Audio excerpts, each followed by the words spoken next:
ஆன்மீக நண்பர்கள் அனைவருக்கும் அன்பு கலந்த வணக்கங்கள். இன்றைக்கு நாங்கள் ஆன்மீகம் சம்மந்தமான பதிவில் பத்மநாப சுவாமி பேர் வர காரணம் என்னன்னு சொல்லி பார்க்கலாமா வாங்க. கேரளாவின் தலைநகரான திருவானந்தபுரம் விஷ்ணு பெயரால் பெயரிடப்பட்டது தான், அதாவது ஆனந்த நகரம். நித்திய இறைவனின் நகரம்னு சொல்லப்படுகிறது.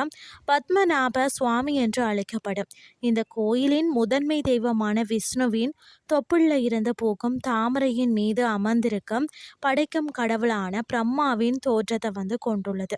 எனவே பத்மநாப சுவாமி என்ற பெயர் தான். இதில் பத்மா என்பது தாமரையும், அதே மாதிரி நபா என்றால் தொப்புள் என்றும், சுவாமி இறைவன் என்றும் பொருளாம்.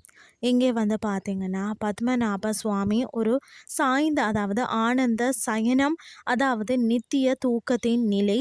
ஆதி சேஷா 5 தலை பாம்பு கொண்ட பாம்பு படுக்கையில் சயனம் கொண்டிருக்கிறாராம். இன்றைய ஆன்மீகம் சார்ந்த பதிவில் பத்மநாப சுவாமி என்று பெயர் வர காரணம் என்னன்னு சொல்லி பார்த்துருந்தோம். இதே மாதிரி மற்றும் ஒரு ஆன்மீகம் சார்ந்த பதிவோடு உங்களை சந்திக்கிறேன். நன்றி.